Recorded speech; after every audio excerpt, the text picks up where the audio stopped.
A Grazi fez um comentário que ela observa no dia a dia um tal do mito do mártir.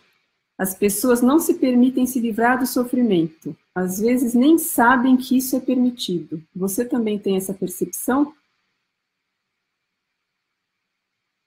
Olha, Grazi, tenho, inclusive comigo. Inclusive comigo. Não são poucos os momentos em que eu me percebo sofrendo e percebo que eu tô totalmente não, mas um tanto enovelada nesse sofrimento, né? E que eu acabo construindo um tanto da minha vida em cima dessa situação. Na verdade, o sofrimento, uma outra forma de falar do sofrimento, que eu acho que faz bastante sentido também, é insatisfação. A palavra dukkha, que na tradição se refere a esse sofrimento, uma das traduções dela é insatisfação. E aí eu acho que começa a fazer mais sentido ainda, né? Então, por exemplo, eu tenho algo que não me traz uma satisfação completa. E aí eu sofro. Ou então eu não tenho algo que eu acredito que possa fazer minha vida ficar maravilhosa. E aí eu sofro. E aí a gente se vê no dia a dia o tempo todo lidando com esse, ai, como eu queria uma coisa diferente, ai, como eu não quero o que está acontecendo agora.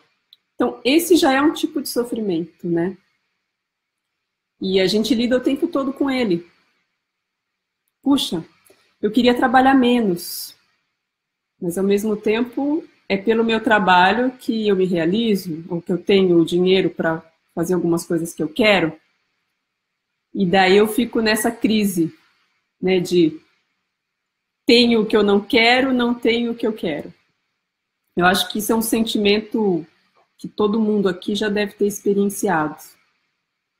Então eu vejo que esse mito do mártir, ele pode acontecer em momentos bem corriqueiros, em coisas bem pequenas, em estruturas bem micro da nossa vida, da nossa existência, que é quando a gente sofre simplesmente pelas coisas que estão ali dadas. A gente escolhe olhar para a metade do copo que está vazia. Esse é um exercício bacana que dá para fazer. Às vezes a gente propõe nos grupos de 8 semanas. Você faz uma lista de coisas boas, ruins e neutras que você tem na sua vida. Ou num dia. Você tira um dia da sua vida e no final desse dia você lista o que foi bom, o que foi ruim e o que foi neutro. E aí você presta atenção nos itens que estão ali. E presta atenção também na dificuldade que você teve. Ah, eu só enxerguei coisa boa, mas não enxerguei nada ruim. Ou então, nossa, só apareceu coisa ruim, mas nada bom. Ou então, teve muito bom e muito ruim, mas nada neutro.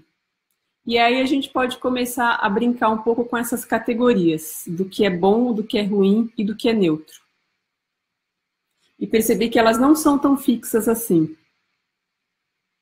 Então, por exemplo, eu acordei, aí eu escovei os dentes, aí eu coloquei minha roupa e eu fui trabalhar e tudo isso eu coloquei como neutro. Por quê? Não é bom nem ruim. Acordar, escovar os dentes, pôr a roupa e trabalhar, até passa despercebido, né? É como se eu nem vivesse aqueles momentos muito, porque é algo que está tão, às vezes até no piloto automático, né? Eu já assumo aquilo como algo tão banal. E aí você pode fazer o exercício de brincar um pouco com isso. Então, puxa, o fato de eu acordar na minha casa, escovar os meus dentes no banheiro, abrir um guarda-roupa que tem várias roupas ali, escolher uma e vestir, e depois ainda tomar um café da manhã com suco verde, né, sem glúten, e depois sair para o meu trabalho, esse neutro esconde tanta coisa boa que eu tenho, né? Eu sou saudável, eu consigo me locomover sozinha, eu tenho uma casa, eu tenho roupa para vestir, eu tenho um trabalho. E eu tenho ainda a sorte de estar inscrita num curso de Mindfulness em que uma instrutora me pede para fazer uma lista do que é bom, ruim e neutro na minha vida e ainda fazer uma reflexão sobre isso. A gente é muito privilegiado, né? Então, aí você começa a brincar um pouco com as categorias de bom, ruim e neutro e talvez, quem sabe, brincar um pouco com esse mito do mártir, né? Com esse estado mental em que parece que a gente está sempre fazendo mais do que pode ou do que aguenta. Brincar um pouco com isso e perceber que tem uma escolha. Sei lá, se você resolveu ajudar alguém ou fazer algum tipo de atividade pensando no bem do outro e isso está pesando para você, o primeiro passo de autopercepção é reconhecer que existe uma escolha aí. Você é livre para fazer escolhas e você escolheu realizar isso. Se chega um ponto em que essa escolha se torna um peso e começa a ficar pesaroso para você, qual que seria a atitude, então, de compaixão nesse momento?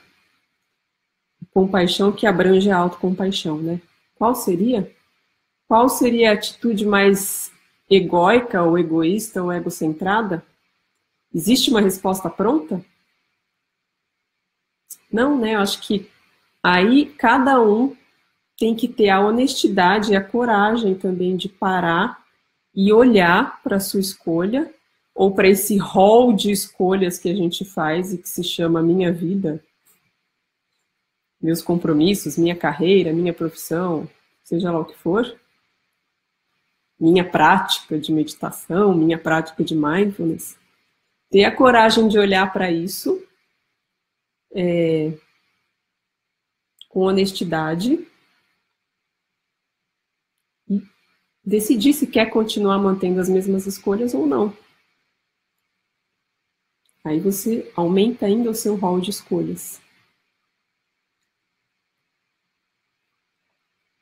O que você acha, Grazi, do que eu falei? Não sei se fez sentido, se eu fui clara.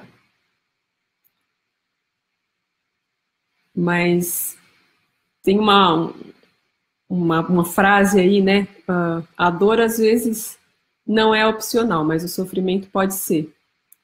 Então, puxa, mesmo diante de situações de sofrimento, perda, o nível de sofrimento, a minha resposta em relação a isso, está atrelado a uma escolha minha. Como eu vou experienciar isso? Como eu vou experimentar? Ou aonde eu vou dar mais atenção? Vai ser na perda, nesse sentimento de que, ai, como eu sou miserável? Ou eu vou dar mais atenção para o fato de que existe um contexto enorme que está acompanhando aquele momento de perda, né? Esse momento de perda aconteceu num contexto que é muito amplo e é complexo, e tem vários lados, e todos os lados se comunicam. A Vandresa entrou e daí eu lembrei da complexidade. Então, todos os lados se comunicam, existem muitas partes que eu vejo, partes que eu não vejo, partes que eu consigo reconhecer, outras eu ainda não consegui reconhecer. Vandresa, saudade. Uma inspiração também. E daí dentro desse todo complexo, sim, existiu uma perda, existiu uma morte, existiu um sofrimento, mas se nesse momento eu consigo ampliar a minha percepção, lembrando que somos milhões, somos bilhões, né? Somos muitos, e que a vida está acontecendo o tempo todo. Mesmo quando há mortes, mesmo quando há baixas, a vida continua a acontecer. Um corpo se decompõe e pode alimentar a terra. E esse pode ser um ponto de vista que eu olho para a morte, né? A vida continua a acontecer, ela não para. Os micro-organismos que estão na terra, eles não param a sua atividade, porque eles ficam muito deprimidos, porque alguém morreu. Eles simplesmente continuam. A vida simplesmente continua a fluir. Mesmo num corpo doente, né, isso o Jon Kabat-Zinn, que é o precursor do mindfulness, algumas pessoas se referem a ele assim, mas foi ele que sistematizou esse mindfulness secular.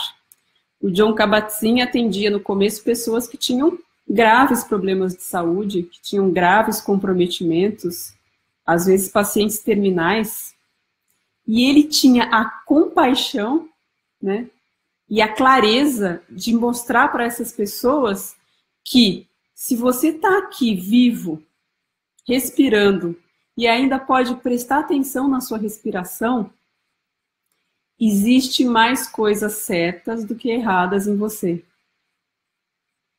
Então, mesmo num todo em que existe uma parte que sofre ou que está doente,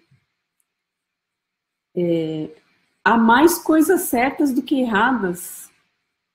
A vida ainda está acontecendo e está lutando para continuar a acontecer da forma que ela consegue.